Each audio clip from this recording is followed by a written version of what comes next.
here. No, sir, that's true, sir. They have said that we can run the panel ourselves. So Okay. if Then I suggest that you start. I'll take a back okay, seat. sir. Yeah. Sure, sir. I'm muting and So making myself invisible. yes. So good morning to all of you. Um, it's a pleasure to be here to be talking regarding behavior and cognitive problems in Parkinson's disease. We are planning to have this webinar and we have two Jains, Dr. Sumit Singh and from Artemis Hospital, New Delhi, and Dr. Charvata Shankar, who will also be talking after this from Mumbai.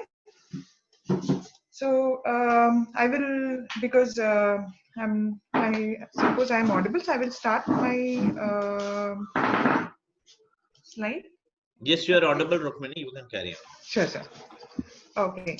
So I'm going to talk a bit on behavior and cognitive problems in Parkinson's disease.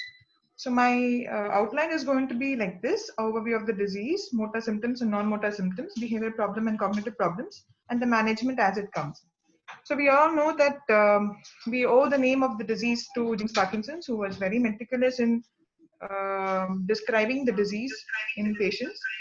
And this was his essay on checking palsy, where he talked about the motor symptoms predominantly, that is involuntary tremulous motion with lessened muscular power, with a propensity to bend the trunk forward, and the senses and the intellect being uninjured. So according to him, he thought that it was a predominantly motor disease, which is what we also think, most of us. It is the second most common human neurodegenerative disorder, only second to Alzheimer's dementia. These diseases are actually what we call as proteinopathies. We don't know why they happen, but this is like a abnormal, there's a defect in the cell bodies, in the neurons of the brain, to remove a particular protein as it becomes older. So, so this is actually the,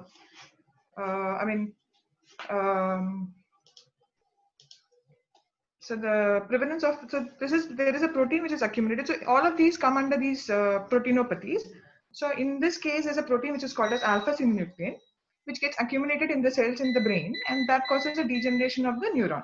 In case of Alzheimer's dementia, there is a protein called as amyloid or tau, which gets accumulated. So these all come under a group of disorders where the protein accumulates in the cell and the cell dies, and then they have a disease. So the prevalence of this disease is around 14.1 to 328 per 100,000 population. The mean age of presentation, as we know, is 55 years. It's usually in the sixth decade. Most of the people get the disease after they become 60, and the prevalence increases as age advances. It is not true that only older people get it. There is a percentage of population which gets it less than 50. It is called as young onset Parkinson's disease. And there's a population even with less than 20 also you can get it, which is called as juvenile Parkinson's disease. But that's more related to genetic Parkinsonism. The prevalence increases as the age advances, and it's more common in men. We do not know the exact cause. I'm sure every one of you who's a disease patient or a patient attendant would like to know why the patient has got this Parkinson's disease. But to be truthful, we still don't know. It's a complex interaction of genetic and environmental factors. There's a very small group of people who have a very, particular gene which we know can cause a disease, but that actually is less than 10% of the population. And most of the population, it just picks up randomly one or two people in the family. Actually, most of the times it only picks up one out of the family. It is not related to the neighbors or the other family members. If you want to know that there are a couple of risk factors and there are beneficial factors. These are the environmental factors which have been studied. And the maximum, the clear-cut association which has been found is that smoking is protective. But at the end of the day, smoking can cause so much of the problem. So I would not advise you to start smoking, because if you believe me, to have Parkinson's disease is probably better than to have cancer or to have a myocardial infarction. Jokes aside, the other protective agents which have been found are coffee, non-steroidal anti-inflammatory drugs, calcium channel blockers, and alcohol. And the risk is that if you have recurrent head trauma, or if you're living in the rural areas with well water as your drinking water, or if you are exposed to a lot of pesticides, then you can have Parkinson's disease. So you can identify these two giants who, Muhammad Ali on one side, who actually had something called as a punch-drunk Parkinsonism, where he had recurrent episodes of injury causing Parkinsonism. And you can identify Michael J. Fox, the person from Back into the Future movies. He is one of the richest guys with Parkinson's disease, and he's spending a lot of money to make sure that we can find a cure or make sure to find a way to prevent the Parkinson's disease. So anybody who's got a tremor, a stiffness, or slowness, or the person who's actually having the tendency to fall with a flexed posture, with gait abnormalities, are the features which we usually use to diagnose Parkinson's disease.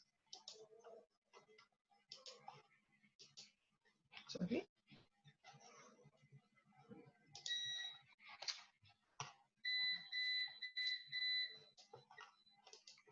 Just 1 second. This is, I don't know why it started having a picture of it upside down, but this is a typical patient who's a young onset Parkinson's disease. You can see the lady who's got a tremor in both the legs and in the hands. It's a classical Parkinson's disease patient. So you can see that she has a tremor. She's very slow. She's has a very mask-like faces. She's not smiling. And the tremor seems to be persisting both in the action as well as in the rest, more commonly in the rest. And then she also had slowness of activity, and she had stiffness in all her limbs, and she had difficult, when we do this full test, she tended to fall. She's doing fairly well with medications, and she underwent DBS, and she's right now doing well. But apart from these motor symptoms, what you should also realize is there are a lot of non-motor symptoms. They're called as non-motor because they are not movement related, but they are definitely there, and they cause a lot of impairment in the quality of life of the patients. So these can be neuropsychiatric, which is what we are dealing with, where you can have memory disturbances, you can have depression, you can have anxiety, you can have hallucinations or delusion. The other disorders that we all know about is autonomic. A lot of patients have constipation, cyanoria, that is increased amount of salivation. They're not able to swallow their saliva, or dyspepsia. They can have a lot of urinary disturbances, especially increase in the frequency of micturition. A lot of patients also say that when they become off, they can have, they want to go to the bathroom. They are more, they feel that the, urgency is present, and they're not able to hold on to the urine. They can have orthostatic hypotension when they suddenly stand up. They can they drop in a BP, and they can feel giddy. You can see that the picture on the right side, this patient has got a increased amount of sweating. It is also very common, especially seen in the offstate. This patient used to carry the Syndopa in his pocket. At the moment, he would sweat so much that the medicine would dissolve, and he was not able to take the medication also. What I want to say is that when this is like the tip of the iceberg. So the main iceberg actually is what you have a lot of non-motor symptoms, but you don't focus on it. What you focus on it is predominantly the motor symptoms, and only the tip of the iceberg. You sometimes think, oh, somebody would ask you whether you have some pain or some constipation, and then you say, yeah, there is a problem. But everybody focuses predominantly on the motor symptoms. But you need to know that neurocognitive disorders can cause a major amount of impairment in quality of life. It can worsen the way the patients work. And these are all the neurocognitive behavioral and cognitive disturbances that can happen with Parkinson's disease. So the most common is depression and apathy. Apathy is almost seen in 40%, depression is seen in 35%. Anxiety can be seen at various stages in 60%. You can have psychosis, which means that you can have hallucinations and delusions. You can have cognitive impairment, and you can have impulse control disorders. I'll just briefly mention them.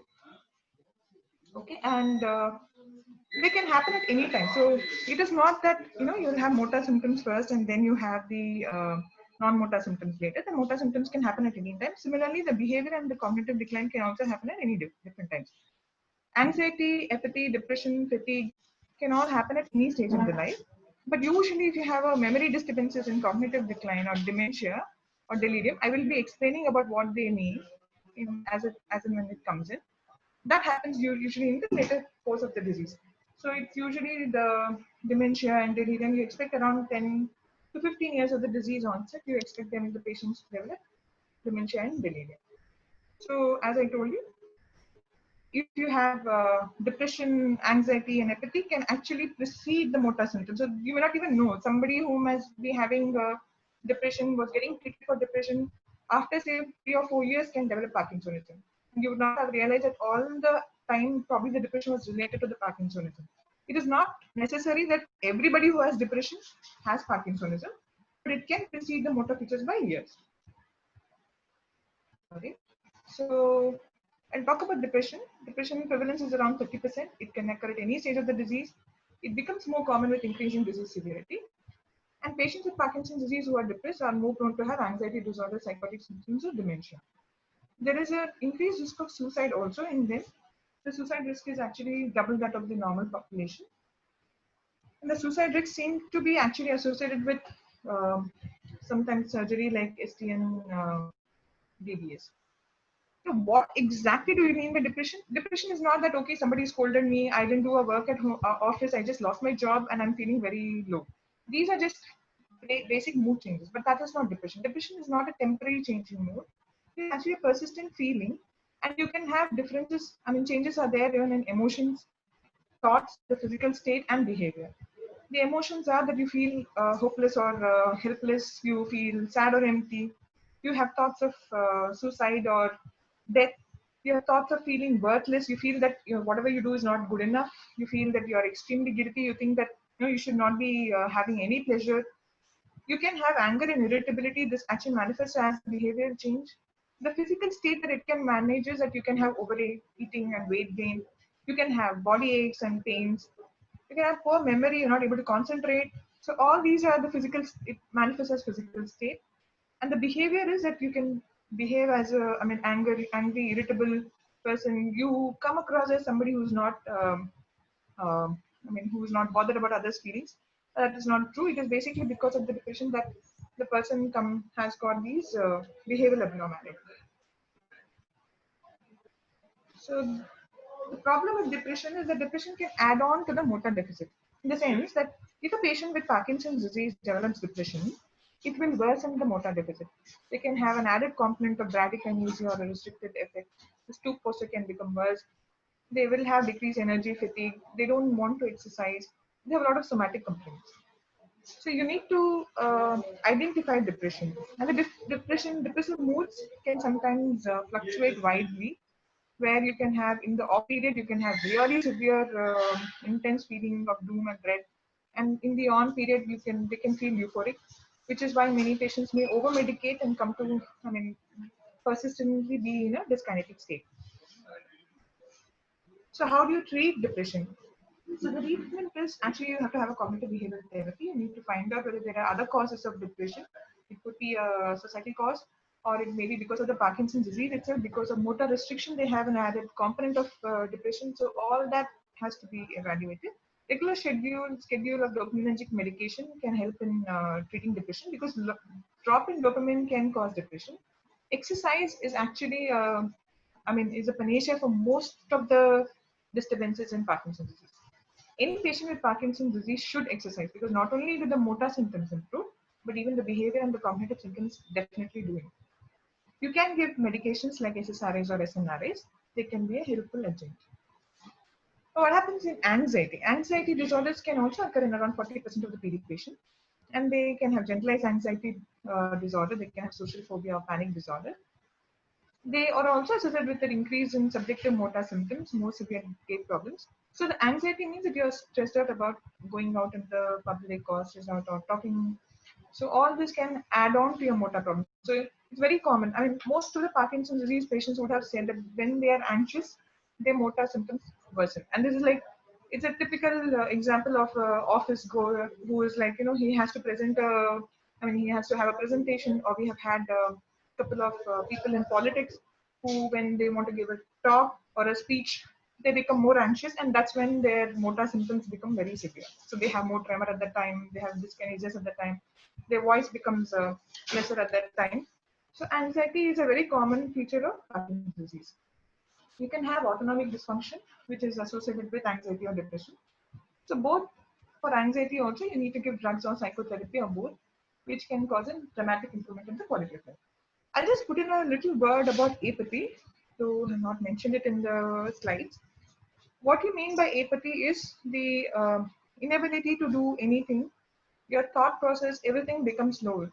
It is not related to anxiety or depression. The mood is, I mean, in contrast to the anxiety or depression, the mood is basically flat. They neither feel happy nor sad. So this is a very common disturbance which is actually seen in a lot of patients, especially sometimes after surgery, when they will say, "Oh, my husband or my wife after the surgery is just lying down on the bed. He refuses to do anything." It's actually classified a lot as laziness, and they say, "Oh, he's just lazy. He's not getting up. He's not doing any work." But actually, it is something called as apathy. So where they are not in the, I mean, there is a lack of apathy actually comes from the Greek word, which means that there is a lack of passion. So there is a lack of passion, or the lack of initiative or motivation to do work. That can also be treated with a couple of drugs. It's, I mean, like, I mean, you can have some dopaminergic agonists which can improve the apathy. There are drugs which are like modafinil or R-modafinil, which can improve apathy. There are cholinesterase inhibitors which can also improve apathy. So you need to come to your doctor and say, okay, the patient's got anxiety or depression or apathy, in which the doctor can treat the patient. There is a feature called as emotionalism in Parkinson's disease. This also happens that I mean, sometimes there is an emotional overdrive. So either it's actually transient, that they can have either excessive fearfulness or excessive laughter. And there is no, this is not associated with depression or cognitive impairment, but this emotionalism again can be seen a little more after STMD case. Now, psychosis, when you say psychosis, psychosis uh, is a abnormal behavior which and abnormal perceptions which can happen. In Parkinson's disease, it most commonly takes the form of visual hallucinations. A lot of times, patient would say that, oh, there is somebody, especially in the evening time, during the night time, a lot of patients have visual hallucinations. Like they say, oh, there is somebody staring there. There's somebody who's come near the window. I just saw them. There was a thief which is coming in, and this can be associated with paranoid ideation. Now, in the younger patient, the psychosis is usually drug-induced or secondary to depression. In older patient, it means that they have cognitive impairment. So, I will just try to show. This is not a usual hallucination, but this is also a hallucination. Hallucination is the perception of a sensory stimuli in the absence of any stimulus. So this guy feels that he's got a lot of lice everywhere in his body. So he initially thought it was in his hair, but the hair is not there anymore. He's actually becoming bald, so now he thinks it is in the bed. So he keeps doing that intermittently. Now this is one part of psychosis. So the reason why I am telling you is that all psychosis need not be treated aggressively. So you need to look at again cognitive therapy. You have to see whether the psychosis. Suppose if a patient is having hallucination of, a lot of people have they have the feeling that their grandchildren have come in, or there's some children playing in the dark. So if they have hallucinations which are not threatening, you don't need to treat them aggressively. But you need to look for depression. You have to check for drugs which can cause psychosis. And these drugs include uh, drugs which are used for Parkinson's disease, like pacitane or Parkin, which are anticholinergics, or they are sometimes like amantadine, which can cause psychosis. It can also be drugs which are used in the older age for, say, prostate disturbances, urinary disturbances, and they can be some of them may be secondary to reduce sleep, and drugs which are used for cardiac medication. So it is important when you have psychosis or any behavioral abnormality to look at the entire list of drugs which are there for the patient. And it is, I mean, a lot of patients actually don't come up with the drug list. I mean, this is what I have seen with my patients too. So if I ask them what medication are they on, they will probably tell me a group of drugs for Parkinson's disease and leave it at it. Then I have to ask them, are you on any medication for gastritis? And then they will tell some medications for gastritis. If they are on medication for cardiac, they will they tend to put it into boxes and they don't mix the boxes, but that's not true for drugs. So it's important that you inform your doctor and tell them the entire list of drugs, and then pick up and see whether any of the drugs which is causing the psychosis. The other thing that can happen is, you can give cholinesterase inhibitors and antipsychotics. If you are youngsters, antipsychotics may be useful. If you are elderly people, then cholinesterase inhibitors may be useful. Antipsychotics like quetiapine can be given if the patient has got severe psychosis. Now, the next part of the talk is going to be on cognitive impairment. So, what do you mean by cognition? Cognition is the ability to perform normally in all your mental capacity. So, it just doesn't mean memory disturbances, even the ability to judge something, to plan for an activity, all of them comes under cognition. So Parkinson's disease, around 30 to 40% of them have a mind cognitive impairment, and this is usually seen in frontal executive dysfunction. Frontal executive dysfunction means the capacity to plan for a particular event, or the social cognitive behavioral aspect. That is, how do you behave in a particular social gathering. All of that comes under frontal executive dysfunction, and they can have a little difficulty in doing complex tasks in an initial stage. You can have a mild visual spatial abnormality. Sorry. Okay, so this is this is a photograph, that picture that I put in. If you see the picture, what you can probably see is a red Indian, where this is the eye and this is the ear. But if you see the picture closely enough, you can also probably see an Eskimo. So this is a contrast discrimination. And then there is a shifting of the perception from a red Indian to an Eskimo. The shifting of the visual perception is actually defective in case of Parkinson's disease. Again, if you see this box, there's a cube which is there. And if I tell you which is the most frontal part of the cube, you can say, okay, this is the cube which is actually facing this side onto the right side, or you can say that the cube is facing to the left side. So this is a visual perception, and normally most of us can shift from one visual perception to the other very easily. But in case of Parkinson's disease and mild cognitive impairment, they may not be able to shift. It doesn't matter actually. It doesn't really cause a lot of trouble in their day-to-day activity, but sometimes it can cause when they have to do complex visual perceptual tasks. But on a long-standing procedure, long-standing disease, the patient can develop dementia. Dementia is where the cognitive impairment is so marked that they are not able to function in their occupational role or on their day-to-day normal function. So this can also happen after, say, 10 years of the disease. Most of the patients do develop cognitive impairment. And if they have visual hallucinations, they are more prone for developing dementia. This initial period, the cognitive functions can fluctuate and sometimes can be normal, and there can be periods where they're completely confused. So to that extent, like, they may not be able to recognize their children. I've had, who have come in, but again, after they have had patients whose children have come in from US and they were not able to recognize them at all. And then there were periods when they were completely normal, where they were actually able to talk to them well. Normally, the memory part is the last to go. It is usually the frontal lobe function which worsens initially, and the visual perception problem. So this is why I'm focusing on the visual spatial functioning is that a lot of them have accidents and difficulty in using tools and tasks in the later period. So these are the pictures where they had severe cognitive impairment and they were asked to draw a clock. And you can see that their idea of a clock has completely gone. So some people felt that the 3 is on the opposite side. The entire clock is turned into a transverse direction. Some people feel that the entire clock should be in only one side. So usually they have, these are the areas which are usually involved initially, followed later on by complete absence of cognition, and they can become completely dependent upon the caregiver for even simple tasks like eating, feeding, dressing, cleaning themselves. There are the risk factors for Parkinson's disease with dementia is that if you have a rigid akinetic syndrome, those who have tremors are less likely to develop dementia, or they develop dementia much later. Whereas if you don't have tremors and the disease starts at an older age, say more than 70 years, if they have what is called as REM sleep behavioral disorders, these are people who tend to dream in the sleep and enact their dreams in sleep.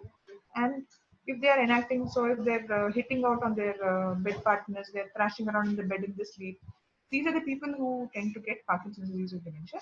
If they're visual hallucination, they also tend to get Parkinson's disease with dementia. So how do you manage?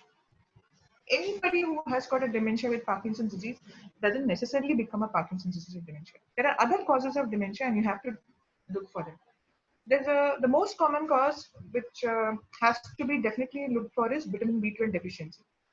When a patient is on a long-standing Parkinson's disease patient who is actually losing a lot of weight, is on multiple doses of levodopa, there can be a reduced absorption of vitamin B12. And especially many of the patients, because they think that protein will worsen the whole Parkinsonian symptoms, don't take enough non-vegetarian food and turn into a vegetarian by default. They also tend to have vitamin B12 deficiency. And this is completely treatable. So if you have a patient with cognitive impairment, the first thing that you have to look at is look at vitamin B12 levels. Again, associated thyroid problems can cause abnormality. So what we do is we look for vitamin B12, we look for thyroid, we look for an imaging to see whether there are any vascular changes.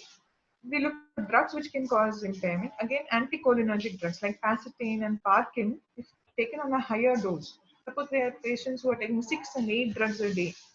This can cause severe cognitive impairment.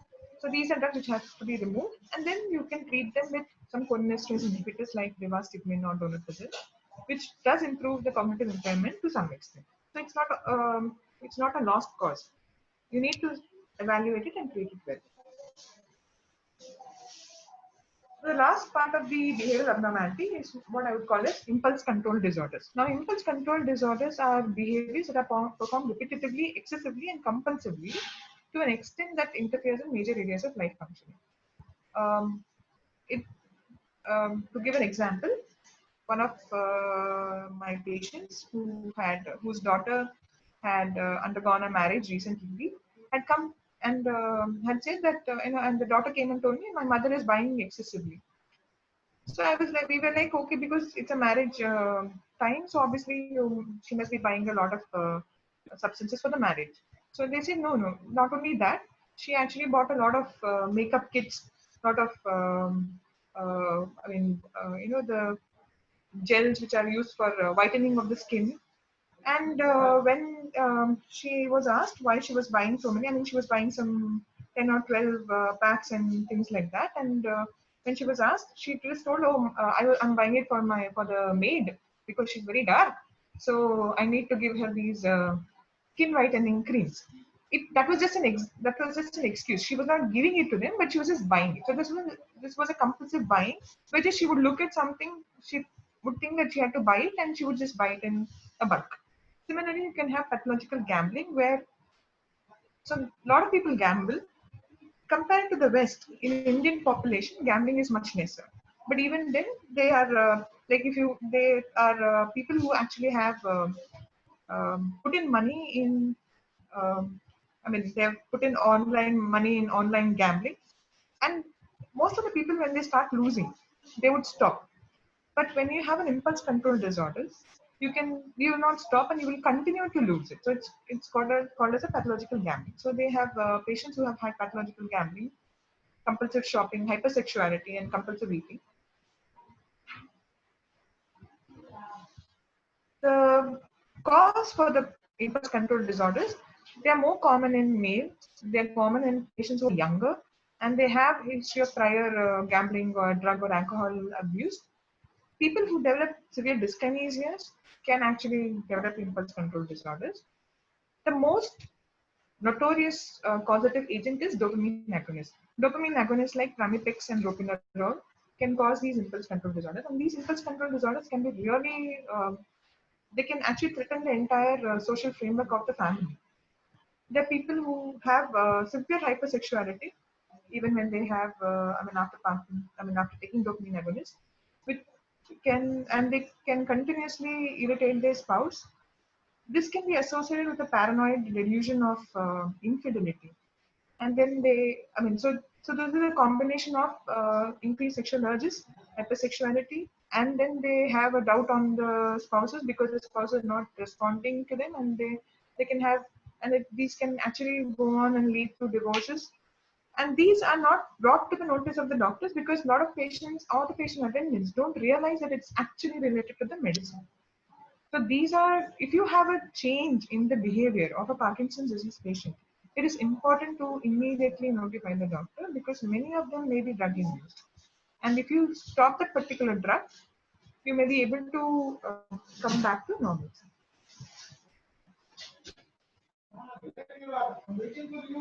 So these are the data which have come from various areas. So you can see that when our group, when we just did a small study of 70 people, 30% of them actually had hypersexuality.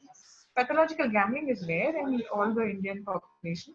You can have compulsive eating and compulsive buying. Compulsive buying is more common in women. Hypersexuality is more common in men. And you can have something called as compulsive medication use.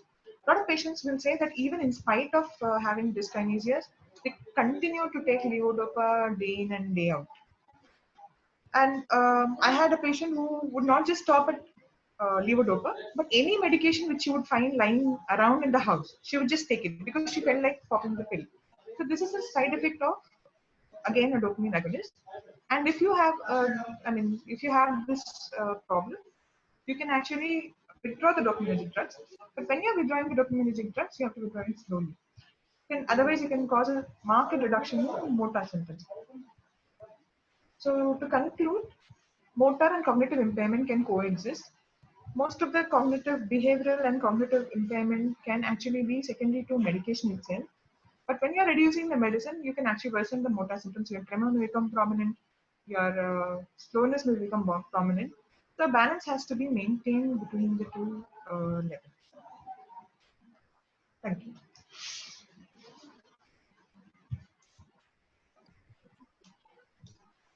So I think we can take the questions at the end, sir. So may I suggest you continue because Charu is not here. I don't see her right, sure. here. So I think let's Yes, sir. see. So can't see a slide. Just in Kolkata, not hearing audio, noisy sound. I think, Do you think they have a double personality because they don't reveal it? actually, I don't think so. I don't think they have a double personality. That's actually a problem. If you have an intelligent Parkinson's disease patient and you have an impulse control, I agree. I think that you're talking about impulse control disorders. You have intelligent patient. The patient can tell you that suddenly I'm having these urges. We had a patient who was very young, 33-year-old. He told us very clearly, "Madam, if I walk into the room and I see a female, I feel like I'm having sexual urges." And this was like, and they're actually irritated. I mean, they are really stressed out about it. So a lot of times they don't want to have it, so it is not a double personality. It's not a personality. It is a drug-induced effect. So once we reduce the pramipix, the patient actually improved. Can we avoid pramipix? It is not that everybody develops these impulse control disorders, and Pramipix is a fairly good drug for other symptoms. And if you are starting on a dopamine agonist, you can give dopamine agonist, but you have to keep a close watch. If you develop an impulse control disorder, you should reduce it and stop it. If you don't, a lot of patients do very well on Pramipix. So I think it's not that you should avoid Pramipix. Okay. I think. Yeah, I think they want to ask, can we avoid Pramipex? Probably they are trying to understand, is Pramipex associated with any sort of a neuropsychiatric or ICD type of a problem? It is associated. It's I think the that is higher what they want dose. to ask. Yes.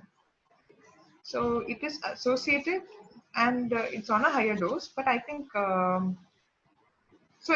It's more important that you can give Pramipix, and keep a close watch on the behavior. Any drug. It's not just Pramipix. It's not just one Pramipix. Propranolol, Pramipix, Protigotin, all of them can cause impulse control disorders.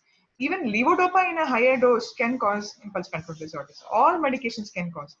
So so that is the point. Okay, Uric acid level. there's a question. My father got DBS and he tends to become incontinent because in sleep at the night. They consulted a urologist. His reports are normal. Uric acid level is high. The rest is all okay. Can it be due to Parkinson's only? Um, Yeah, it could be due to Parkinson's disease by itself. If the it can be because of the STM DBS also. So when you do an STM DBS, and in the this is I guess it's only 2 months since the DBS has been done. So there can be some amount of edema when the leads are placed. So if it is because of the surgery, it normally should subside in the next 6 months slowly. Initial period after the surgery, you may have urinary incontinence. This is not urinary incontinence by itself, but urgency and urge incontinence. yeah. So you can have that in the. Uh, You should also look at the other medications which you are taking. Whether you're taking any anticholinergics like pacitane, trihexyphenidyl, are you taking any other antipsychotics? Are you taking any benzodiazepines which make you a little more sleepy in the night? So if you're taking those concomitant medicines, then I suggest that you stop them and then wait for some time. The time is not ripe enough. It's still only 3 months post surgery. So I think one should wait for some time. Then there are some other questions coming up. there's one. Can Alzheimer's and Parkinson's coexist together? Alzheimer's and Parkinson's. That's a good question. We don't know. It's rare. It's rare. So normally, when you have Parkinson's disease, you can have Parkinson's disease with dementia. But there have been studies where they're looking at whether there is an associated amyloid deposition, which is suggestive of Alzheimer's in Parkinson's disease. It's rare, but it probably can. This one question on memory, where he forgets all recent happenings and old memories are very sharp. Any dementia, old memories are usually preserved. It's the last to go. So the recent memories are what gets lost early because that is it's the area which is involved. Okay, what is the treatment of PD associated with Alzheimer's? My brother is 70 now and is diagnosed with this for the last 12 years. Again, for the cognitive impairment, normally we give something called as rivastigmine or donepezil. And if he has Parkinsonism, we do give a dose of levodopa. Any patient who is older than 60 years or 70 years and has cognitive impairment, it is better to stick to levodopa only rather than giving other medications for Parkinson. Like, dopaminergic agonists and all are contraindicated. So levodopa and rivastigmine should be fine. The studies have shown that rivastigmine is slightly superior to donepezil in most studies. And rivastigmine patch is one because many of these patients have difficulty or dislike towards taking medicines. So rivastigmine patch might be a good option for them. Hi Charu, how are you doing? I am fine. Yeah. Listening to her talk, I think Pramipex is associated with very high incidence of impulse control disorder. So the minute you have the impulse control disorder, that's the first drug I take off. The other dopamine agonists are in the order like Pramipex is the first and Rotigotine has the least this thing, and all the other dopamine agonists fall in between. So I think with the ICD, I'll be very, very careful. I do warn the patients, I do tell them to keep an eye once I put them on Pramipex, whether they have ICD or whether they don't have ICD, because they don't come up with it unless you ask them. I've had patients who've lost multiple amount of money in gambling, a lot of deaths because of the gambling induced by the Pramipex. Yeah. I think Dr. Rukmini, these are the questions which we had for you. And Charu, may I request you to kindly start your presentation now? Yeah, my presentation is very simple. I'm going to start on falls in Parkinson's disease. So let's hope I can get it. Yeah, there. Can you see it now? Yes, yes, yes. But you should start with your first slide. Yeah. I was just sort of, looking. Yeah, now it's okay. Okay, Okay. so I'm becoming So, invisible and mute. Yes, it is fine. all right. Okay. So the falls in Parkinson's disease are very important aspects of Parkinson's because they are associated with lot of morbidity and sometimes even mortality. Falls are very common. They are recurrent phenomena in people with Parkinson's disease. They lead to very poor quality of life. And the direct effects of the falls result in fractures, particularly the hip fractures, the head injuries, and contusions. And they are associated with reduced mobility and reduced life expectancy in the Parkinson's disease. When the patient of Parkinson's disease falls, that gives rise to fear of new falls, which may further reduce mobility and may lead to osteoporosis, loss of independence, social isolation, and depression. So it's very, very essential that we prevent falls in this cohort of population of Parkinson's disease. The falls also increase the risk of hospitalization, and in the Western countries, putting the patient into the nursing homes. Okay, so I'm going to focus on how do we prevent the falls. So as soon as you have the first fall, you should immediately see your doctor because he will be able to decide what has caused this fall. So the doctor goes over all your medications. The common medications which may result in falls are sedatives, some type of antidepressants, blood pressure tablets, and this results in falls. We analyzed our patients of Parkinson's disease for the fall risk, and we found that many of the patients fall early morning far more than any other time of the day. And that's because they take some of the sedatives in the night. The effect of the sedatives results in fall in the blood pressure, and that may result in a fall in the morning. So you must go to the doctor and you must make the chart of how did you fall? Have you fallen before? Write down every detail as to when, where, and how you fell. Discuss the instances when you almost fell but were caught by somebody in the house or managed to grab hold of something just in time. So that may be the risk factor, and that may help the doctor to help you prevent your further falls. Details such as these may help your doctor. So what are the risks? Poor vision. So you must get your vision tested regularly, having annual eye examination. In fact, sometimes I tell them to do it every 6 months after the age of 50. Definitely identifies the vision problems and helps the patient in preventing his falls because of the poor vision. Many of the patients tend to wear multifocal lenses, and when you tend to look down with these multifocal lenses, it causes blurring of the images and can distort your vision while looking down. And this is particularly important when you're climbing down the stairs. And that is something that the Parkinson's patient should be very careful. If the patient has cataracts, please remove the cataract. That will improve his vision and may subsequently reduce the fall risk. There are many chronic conditions which may give rise to the falls. Many patients of Parkinson's disease complain of dizziness. They have knee joint pains. They have backaches. They have numbness and shortness of breath when they walk. They have poor muscle strength, poor balance. Their walking style may not be good because Parkinson's is an asymmetrical disease and one leg tends to lag behind the other leg, and that may cause impaired walking and impaired balance. They may have poor hearing, and that may also be a risk factor to the falls because they don't hear the alarming sounds or someone shouting out that they're about to fall. There are many other chronic conditions that are associated with falls. Patients of Parkinson's disease who have diabetes may have peripheral neuropathy that reduces sensations and the feedback to the brain, and that can also result in fall. Parkinson's disease is very commonly associated with knee arthritis because they tend to put extra pressure on one particular knee because of the asymmetry of the disease. They may have backache. Some of them may have had old strokes, chronic pain in the legs, depression, and if they have associated asthma or respiratory disorders, that may lead to the falls as well.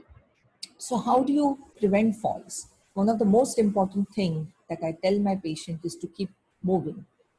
This is the Iyengar Yoga exercises that were arranged by Parkinson's Disease and Movement Disorder Society on my patients of Parkinson's disease. And you can see them doing almost semi-Shirshasans. At the end of this yoga study, when we studied, not only had their Parkinson's scale improved, but their mood and cognition had also improved. So exercise definitely helps improve all the symptoms of Parkinson's disease, including the falls, depression, and anxiety.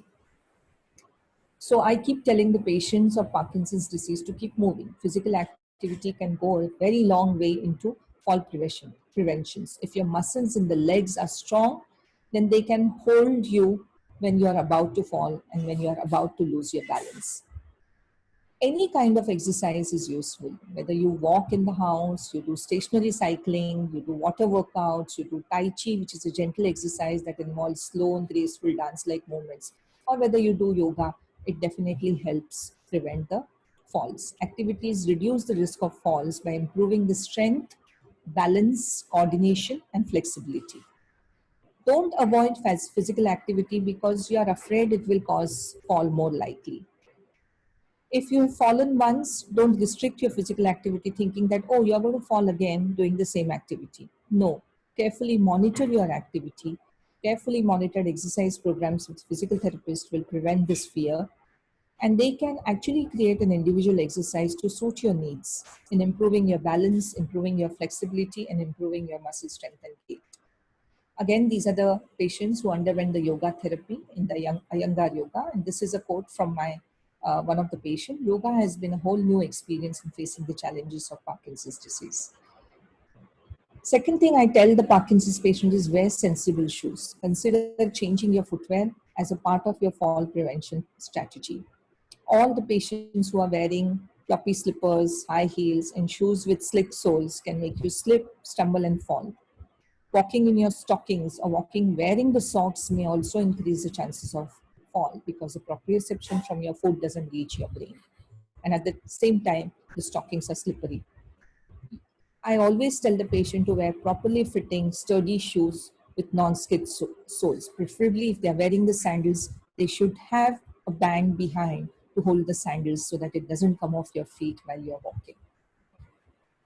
Remove all the loose mats and rugs from the house. And if you have mats and rugs in the house, please make sure that they're securely taped from down to the floor so that they don't slip when you're walking on them, or use non-skid mats, particularly in your bathroom. Remove all the home hazards from the living room, kitchen, bathroom, bedroom, hallways, stairways. They should all be cleared where the patient is likely to trip and fall. Remove all the boxes, newspapers, electrical cords, and phone cords from where the Parkinson's patient is walking. There should not be coffee tables or magazine racks or plants standing in the high traffic area, particularly on the stairs. Secure the loose rugs with double-faced tape. Remove the loose rugs if they're not required. Store clothing, dishes, food, and other necessities within the patient's reach. Immediately clean anything that has fallen on the floor, whether it's a liquid, grease, or foam, and use non-slip mats in your bath as well as in shower.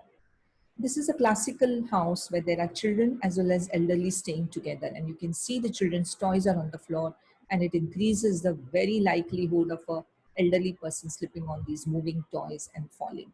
So it should be very important to keep the children's room at one corner where the older Parkinson's patient is not moving in that particular area. And this is a typical bedroom of an elderly person where they've scattered everything around, and you can see all the things are crowded here, and that should be taken well care of. The room should be clean and devoid of all the hazards which can increase the fall.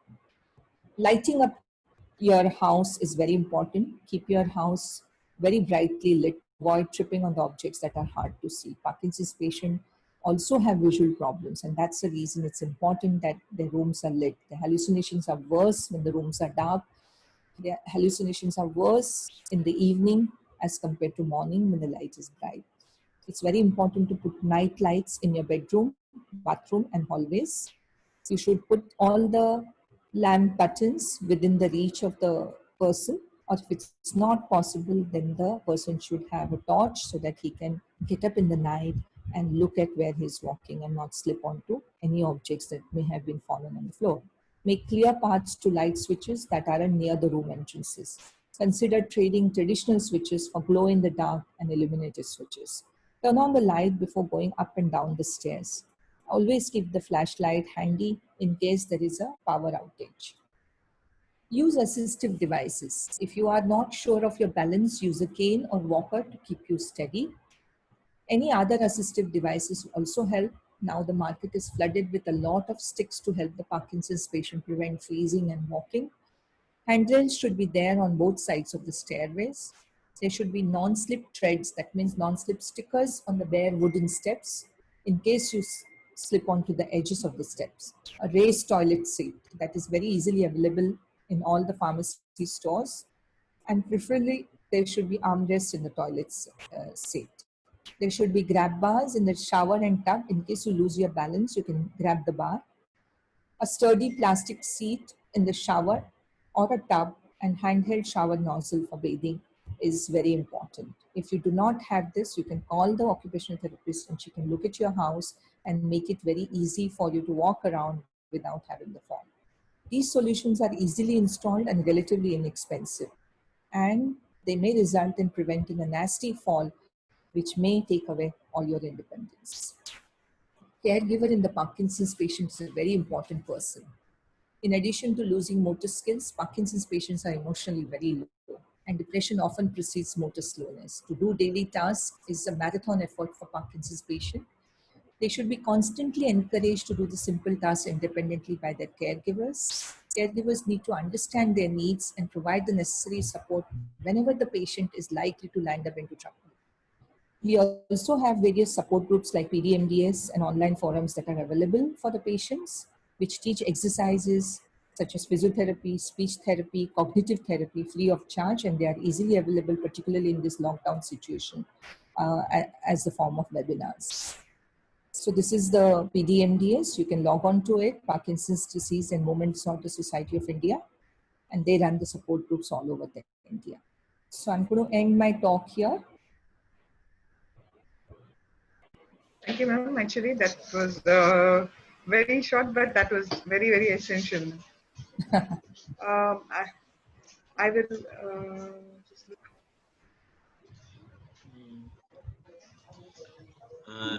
There are no questions as yet. Yes, ma'am. Would you what? I mean, regarding the medications, do you think that some medicines are more useful than others for gait abnormalities? Such as which medicines are useful for the gait abnormalities? No, ma'am. I mean, like we've tried. I mean, not in the if it's only like amantadine or dasageline. Is I mean, so I'm not sure whether they make a change or not. So yeah, But I know we have had a lot of discussions on the Parkinson's forum about this amantadine and others. I did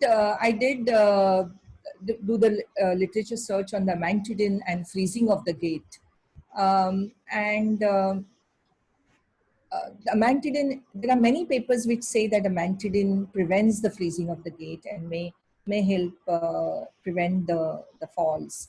And rasagiline also helps in improving their attention and improving the freezing of the gait. Another thing that has been tried is modafinil and the drugs which are used for the ADD like Ritalin, and they have also been studied. But I think that uh, giving the nighttime sedation definitely precipitates the falls in the morning, because the usual scenario is that the patient suddenly gets up in the morning and start walking immediately, and that results in the blood pressure to drop, and they have postural hypertension, and that's a common cause. We actually studied roughly 100 patients of Parkinson's disease who had fallen, and we've analyzed it, and we are soon going to publish that. But that was a common cause, one of the common causes of falls in Parkinson's disease. Early morning, we found the patients were falling much more in the morning. Hello. hello, ma'am. Yes, ma'am. Thank you, ma'am. I mean, just waiting. We're just waiting whether some questions will come up now. Uh,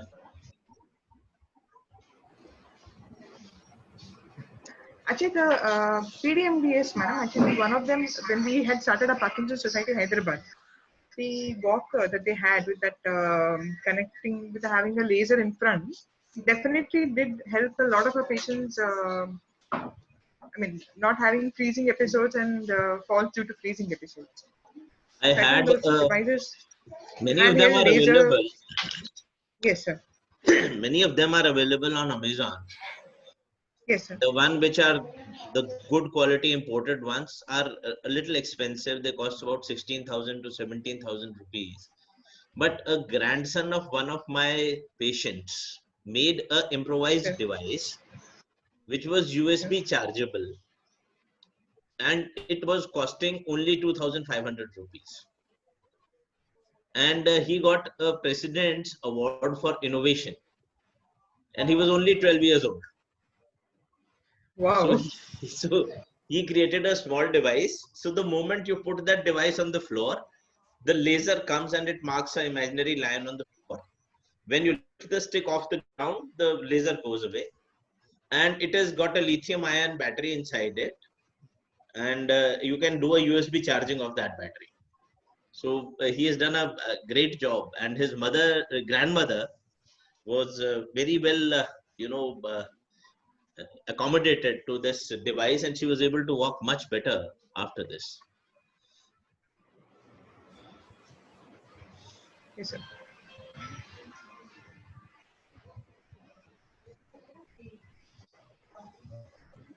So Charu, what do you say? Should I start my presentation? And if there Oh, are yeah, I questions, think so. I think so. Yeah, I think it would be a good idea to start with so this. may I request you to kindly stop Mute. sharing your screen? Yeah, yeah.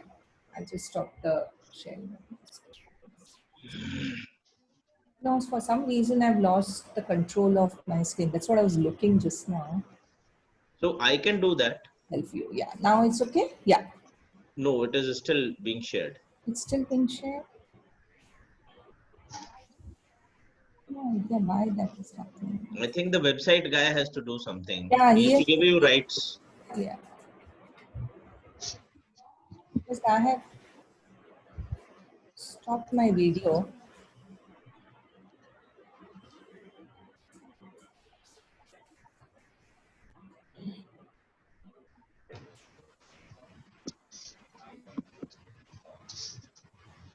You can still see my screen.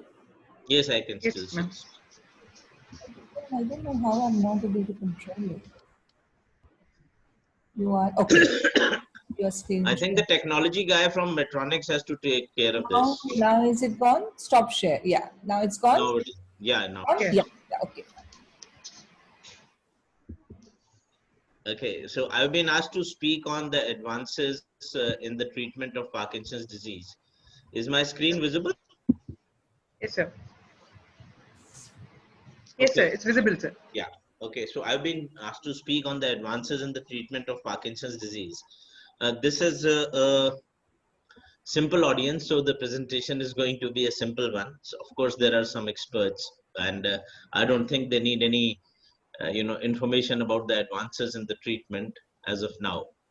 So this, Dr. Rukmini has already told about the famous essay on the shaking palsy, which Dr. James Parkinson wrote in 1817, when he was observing these patients who used to walk with a little stooped gait and short steppage.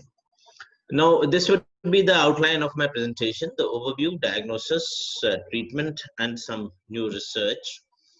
Parkinson's disease, as already been told, it starts insidiously, it progresses slowly, starts from one side of the body and involves the other side after many years. One has to be very clear right from the beginning that there is no treatment for it as a cure, but there is a treatment available to control the symptoms very dramatically. The exact cause is not known. What is known is that it is not caused by anything definite in your food fads. It is not a jadoo tona or a curse of God. There are probably multiple factors. There could be some genetic factors, some environmental factors, maybe some viral infection. But obviously, when there are too many factors which are attributed to the causation of a disease, probably none of them are correct. So we don't exactly know why Parkinson's is caused, but what we know is that there is an imbalance between the neurochemicals inside the brain, and the two predominant neurochemicals which become imbalanced is a decrease in the dopamine and a simultaneous increase in acetylcholine, and this imbalance basically causes the disease. There is a loss of some cells inside the brain in an area which is deep inside the brain and is called as substantia nigra, which decreases the number of cells which produce this chemical substance which we call as dopamine. It is extremely important to understand that there are two different concepts. One is Parkinson's disease and the other is Parkinson's like disease, which we call loosely as Parkinsonisms or PD plus syndromes. So while Parkinson's disease and Parkinson's plus, the treatment options remain almost similar, while the response in Parkinson's disease is dramatic and almost all patients will show a very significant improvement in their symptoms, the PD plus patients, while would be given the same medication, would not show the same degree of improvement. So there would be some terms which would be coming in like tremors, motor fluctuations, dyskinesias, wearing off, on and off phase. So I would like to speak a little about each. So this is tremors. So this is like a drum beating thing or a pill rolling thing. This is tremors. Then motor fluctuations is defined as a change in the smooth response of the medicines which is being given. So if we give a medicine, then there is going to be a effect of that medicine for some time.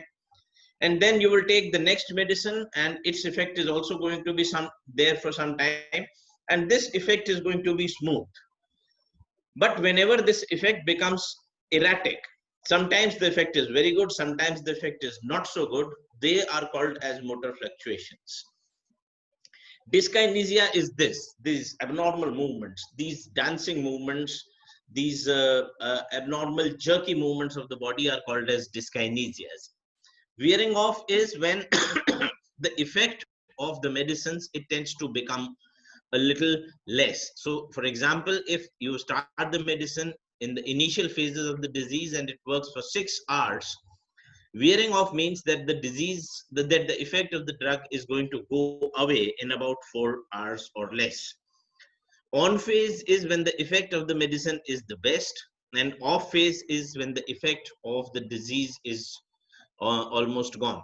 Hallucinations have already been covered, but hallucination is a false perception of something which does not exist. For example, seeing insects crawling on the wall, for example, lizards walking, for example, seeing people which don't exist, for example, your wife or your husband having an affair with somebody in the family or the driver or the servants, or they are trying to, poison you. So these things are vaguely in the domain of cognitive impairments. Hallucinations are usually visual or auditory, but a perception of something abnormal happening is also called as delusion. So these are the various symptoms. I'm not going to go into the details, but the 4 major symptoms of Parkinson's are rigidity, tremors, bradykinesia, and postural instability. So rigidity is the stiffness of the body, the limbs. They would have difficulty in turning in beds, moving the body parts. There would be pain in the limbs. Tremors, I've already told you, these are the shaking of the extremities. Usually the tremors are asymmetrical. They are pill rolling or drum beating tremors. They can affect practically any part of the body, the hands, legs, head, jaw, lip, or chin. The most disabling component of Parkinson's is the bradykinesia, which becomes slow. And many times the patient would be coming and they would be saying that I have become extremely weak. Whereas actually they have not become weak. Most of them are so slow that they take a lot of time in doing the same work which they used to finish faster earlier. So if they were taking 5 minutes to take a shower, now they're taking 15 minutes to take a shower, and that is what is bradykinesia. In the early phases of the disease, this manifests as loss of arm swing. So when we walk, the arms, they tend to swing alternatively with the opposite leg. So these swinging movements are lost in early Parkinson's. They have difficulty in manual dexterity. And I've already told you that the activities of daily living, they become extremely slow. The swallowing rate becomes slow. So that is why there is a drooling of saliva. Patients walk with a short shuffling gait. They write with the smaller handwriting, which is called as micrographia. There is a decreased blinking, and that's why they appear as a mask-like or a poker-like face. The writing becomes short, and this is an example of micrographia. Postural instability is usually a late feature. They would have difficulty in balancing, and Dr. Charu has already told that they might have frequent falls. They would have difficulty in getting up from a chair, or they would have repeated falls back into the chair, and they might eventually become wheelchair bound. The postural instability is the component which is probably the most difficult to treat. So this is the posture which they would develop over a period of time. They develop gait problems. They walk with slow gait, small steps. There's a loss of arm swing, as I've already told you, a stool posture, and fascination develops. They start walking with short steps, and they try to run as they continue to walk. They talk with a very low volume of speech, and sometimes they might speak very fast, and their words tend to get jumbled up, and people have difficulty in understanding what they're speaking, particularly when they're having a telephonic conversation. Memory loss is usually a late feature, and Dr. Rukmini has already covered it. So if the patient is having early memory impairment, it is almost like against the diagnosis of Parkinson's disease. There are several psychological features. I will not touch them. Then there would be motor fluctuations. I've already told you about the wearing off phenomenon, the no on phenomenon, in which the patient does not feel that his effect of the medicine is there at all.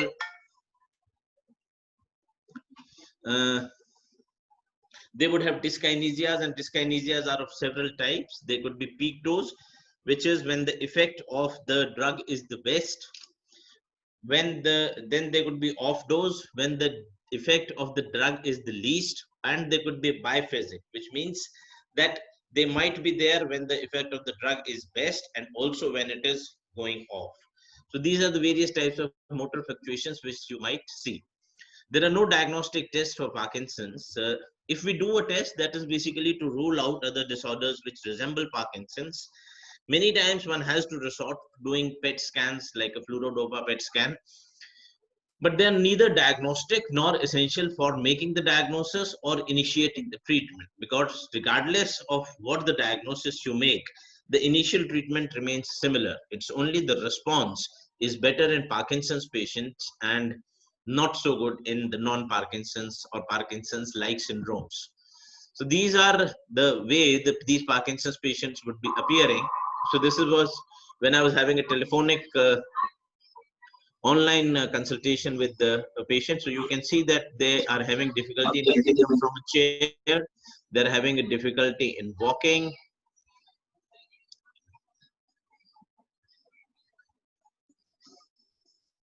They're walking with a very short step. You can see that there is a mild asymmetry. The left side is almost like a static posture. And this is how we examine these patients. We ask them to do alternating movements of either extremities.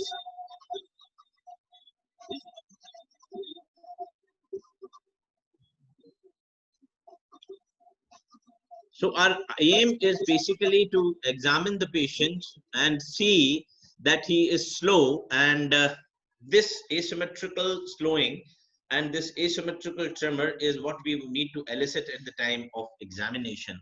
And obviously, once we have made the diagnosis, then comes the treatment options. So obviously, the treatment would be divided into non-medical, surgical, and physical. So physiotherapy, drugs, surgery, diet, and other aspects of treatment would be a comprehensive approach to the treatment of these patients. They should do a regular exercise, as Charu has already told. It is recommended throughout the life of the disorder. It helps to maintain and improve the mobility and strength. Physical exercise aids in decreased rigidity, muscle strength, and flexibility, while it also improves the balance of a person. Caution is advised to avoid sudden movements or strenuous activities because that could result in fall. Uh, when we start the drug treatment, then it is important to counsel the patients that there is no permanent cure. Whatever medicines we give are only going to decrease and control the symptoms for some time.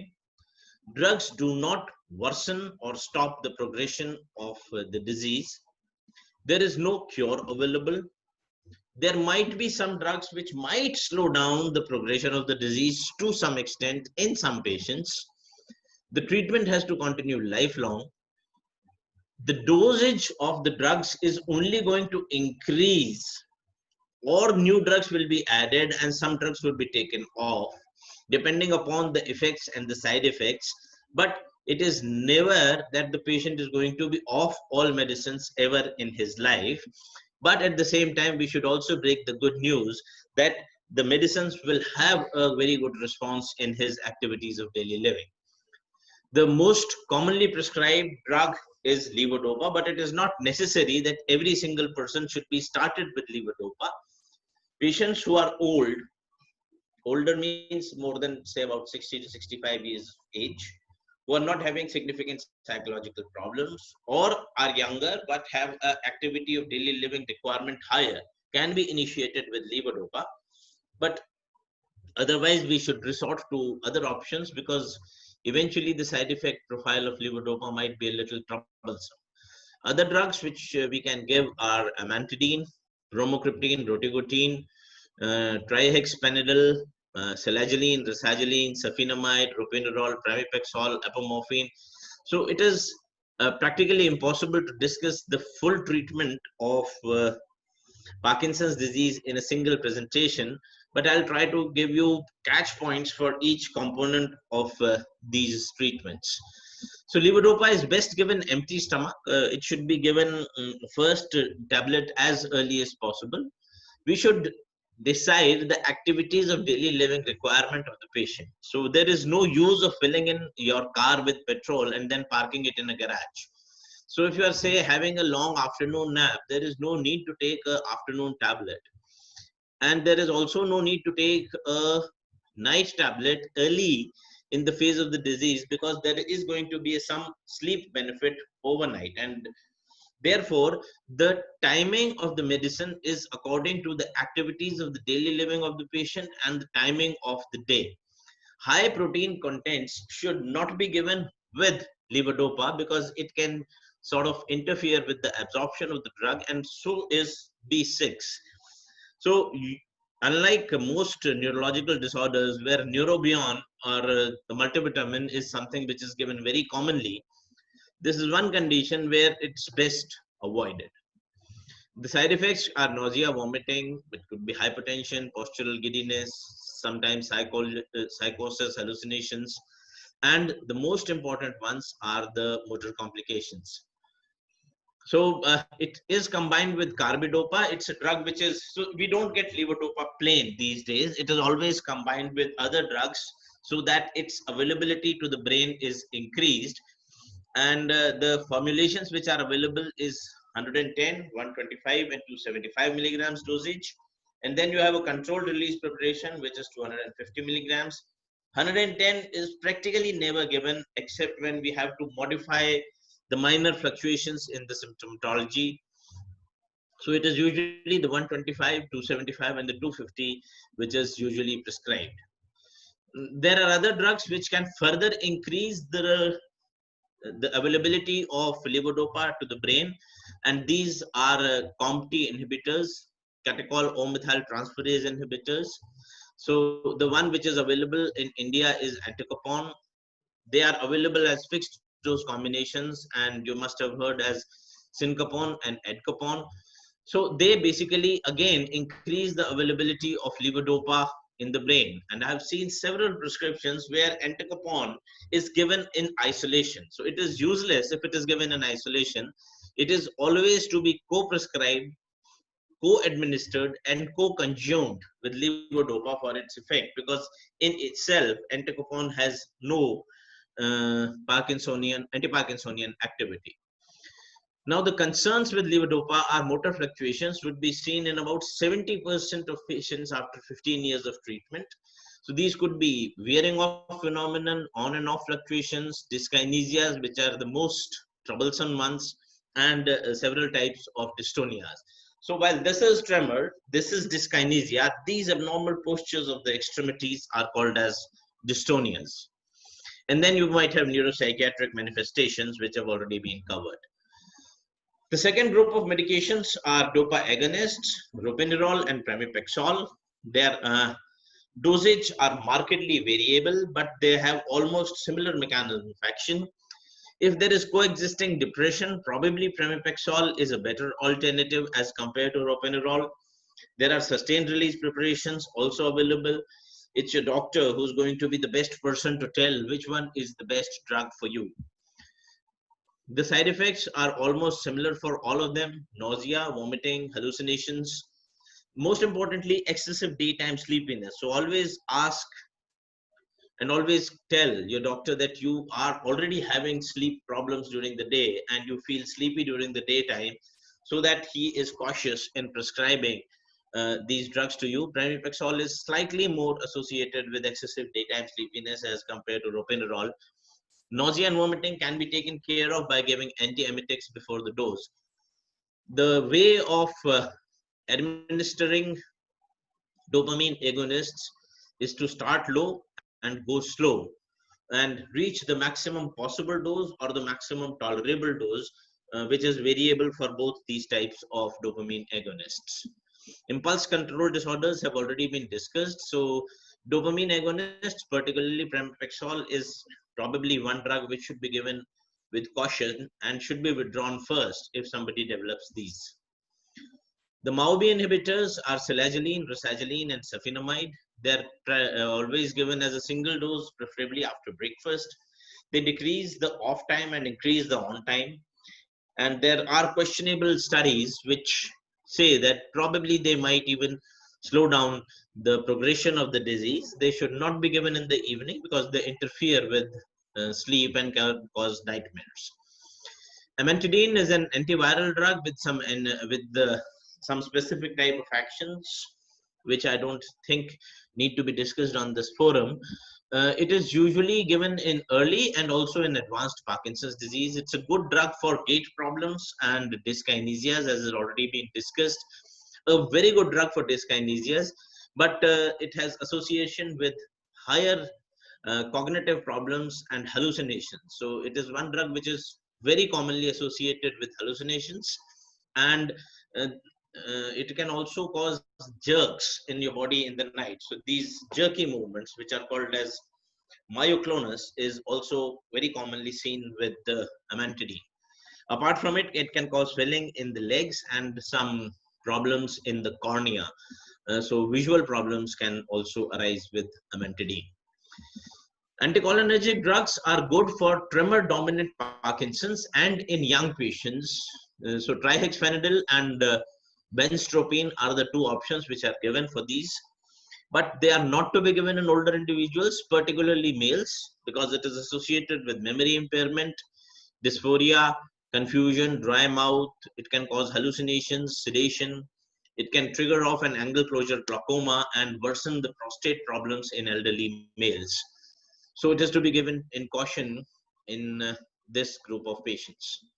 Then over a period of time, you must have seen some videos which have been popping up on the social media about injection which, when given to a person who's totally bedbound, starts to run.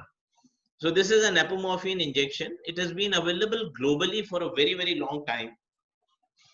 The way it was visible on that video was as if it is a panacea for treatment for Parkinson's disease, whereas actually it is exactly opposite. It is not a drug to be given to all patients of Parkinson's. It is not a drug which takes care of every aspect of Parkinson's. It is not a drug which has zero side effects. It is one drug which is basically first to be tested in patients to see the type of response which they get. It is also important that it should be told to the patients that this is available in two forms. multiple injections which have to be given several times in a day, or a continuous infusion which is given as a injection in a subcutaneous under the skin infusion through a pump. So it is an expensive treatment with significant amount of side effects, particularly in older individuals, and not the treatment of choice. So where does apomorphine stand today? It stands today in the usage wherever there are very significant dyskinesias which are not responding to routine regulation or upping and downing of the drugs, and for a patient who is probably waiting for a more definitive treatment like deep brain stimulation for the dyskinesias. Continuous enteral infusion of dopamine like duodopa is another option, in which we insert this catheter inside the stomach and we pump this dopamine infusion gel in the duodenum, in the upper small intestine of patients. An extremely costly option, good results, but not something which is routinely advisable because of the prohibitive costs. I'm not exactly sure, but I believe it's somewhere around $30,000 for the initial treatment, and then I think it is about $10,000 per month of expenses.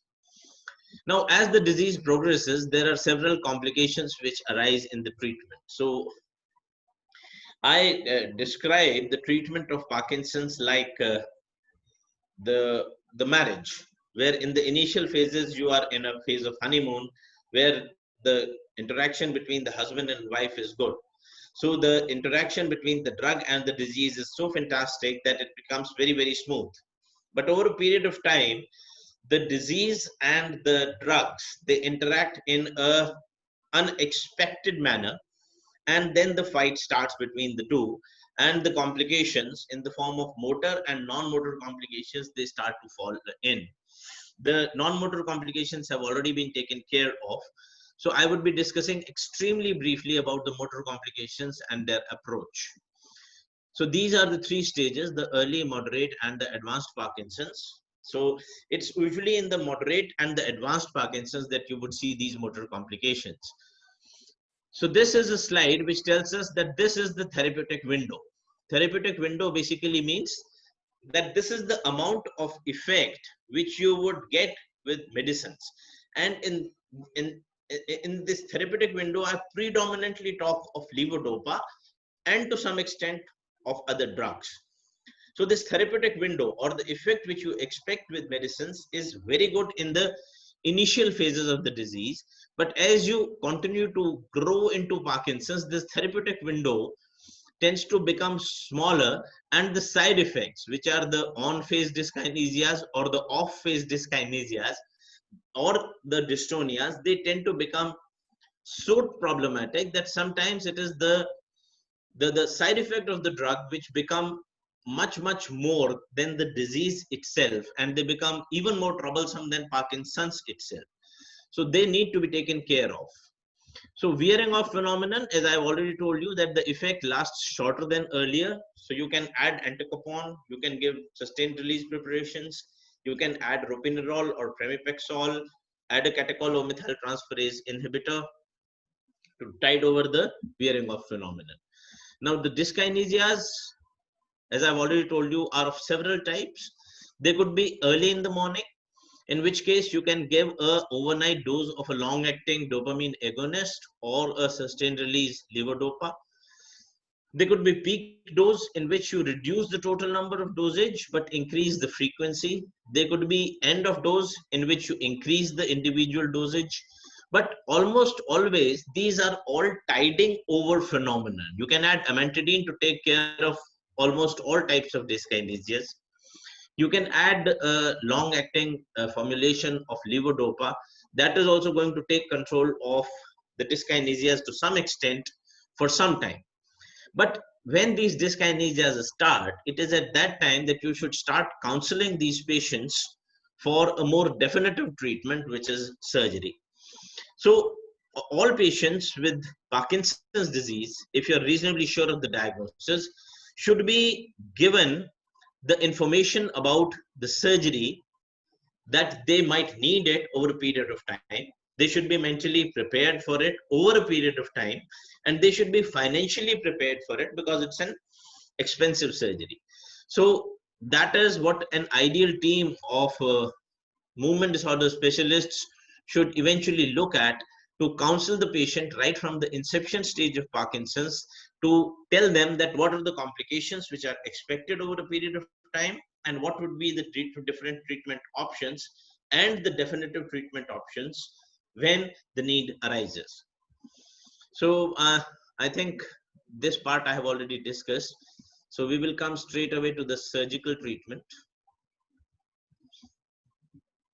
Non-motor complications I'll not discuss. They have already been discussed extremely well.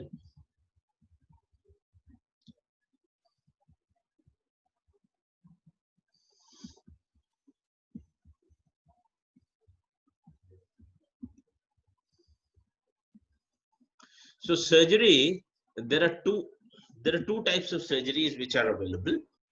One is a lesioning, in which we create small calculated burns in the deeper structure of the brain. So if we create a burn in an area of the brain called as thalamus, we call it as thalamotomy. If it is in the globus pallidus, we call it as pallidotomy. And if we do it in the subthalamus, we call it as subthalamotomy. But practically, these are one-time procedures.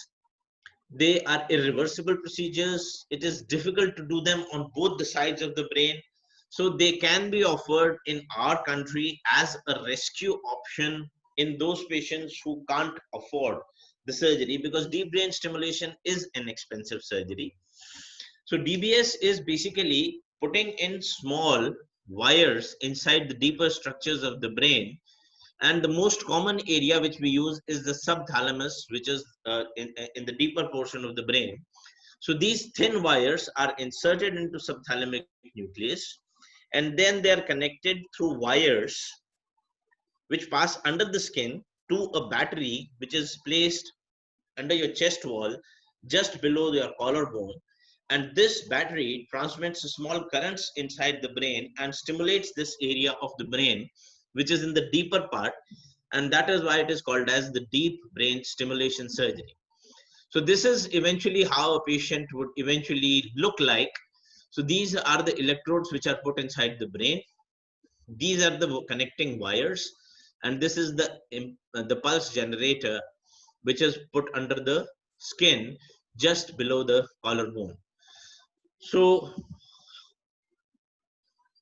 how this surgery is done? So in the local anesthesia, we apply this particular type of frame.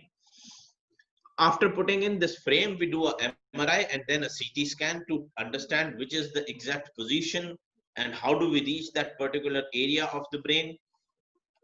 We make small holes in the skull and insert small, very thin electrodes inside the brain, from where we record the electrical activity inside the brain. Then once we are sure that we are in the area where we want to put the leads, we stimulate that area of the brain and we see what is the response the patient is getting, and then we put in the leads. So this is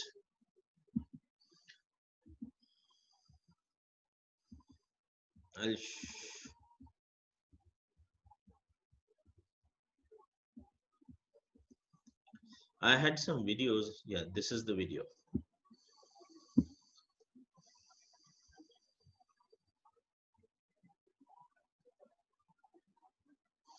So this is how you decide that this is the area. So this is the subthalamic nucleus, which is to be stimulated. And this is on a computer that we calculate the trajectory, how we are going to insert the wires.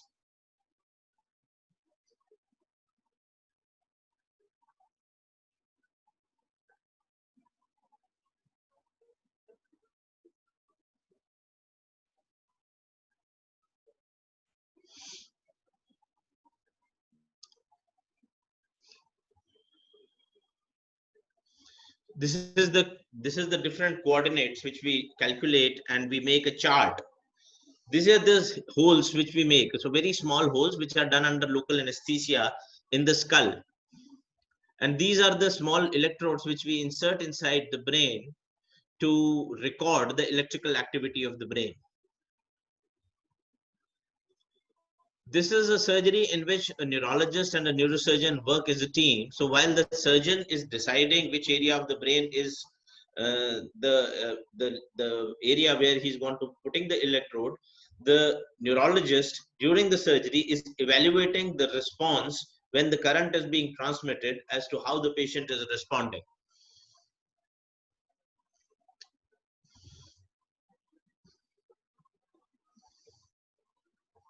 So these are those microelectrodes which grow inside the brain.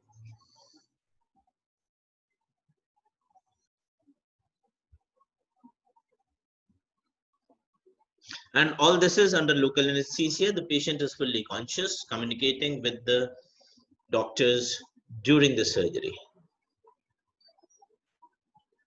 The medicines have to be stopped beforehand, before the surgery, because otherwise we will not be able to understand whether it is the effect of the surgery or not, or the effect of the medicines. And this is the microelectrode recording. So this is when the electrodes are deep inside the brain and we find a particular type of signal. And this is me who is evaluating the patient per operatively.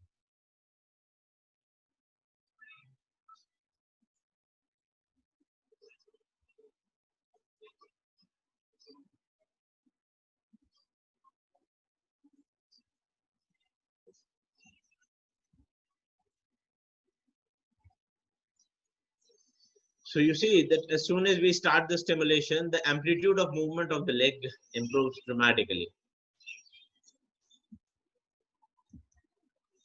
So these are various patients which we have operated. So this is the first patient.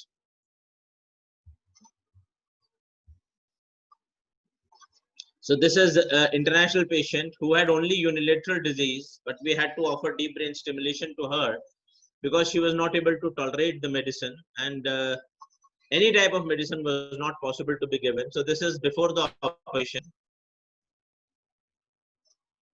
You can see one-sided tremors, and this patient is the same patient after the surgery where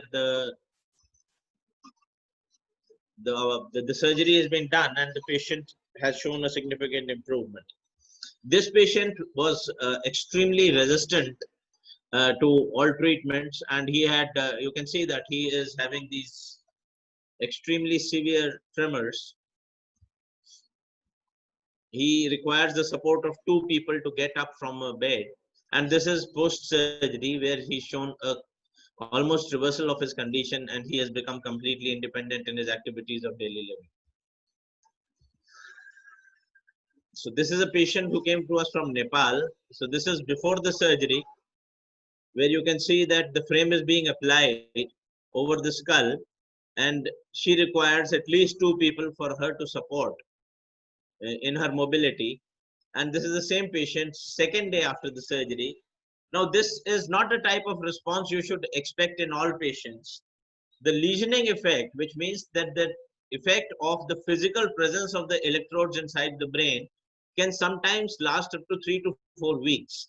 So the patients have to be told that the surgery is not the end of the treatments, and you will require a significant amount of tweaking of the stimulation parameters, which is called as programming.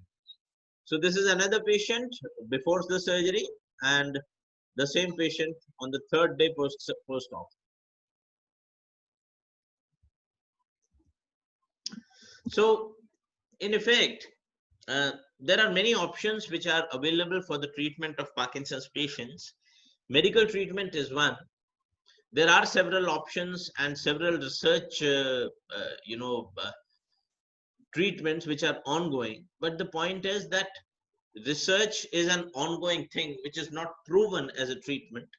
The proven treatment are available, and one has to understand that the doctor is probably the best person who can explain to you that this particular treatment option is the best for you, and this is what is available. So don't go in for an experimental treatment which you are not confident or your doctor is not confident about, like cannabis oil or like some Ayurvedic preparation or some homeopathic preparation, and then you will most likely land into more trouble then you are already in.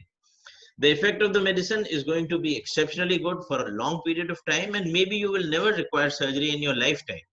But be prepared that surgery is an option. It is not an experimental treatment. It's a proven treatment. It is going to benefit you. And if your doctor says that now is the time when you should start seriously thinking about surgery, then do think seriously about surgery at that time. Thank you very much for your kind attention.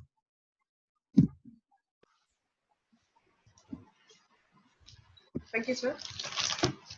That was a really comprehensive doctor.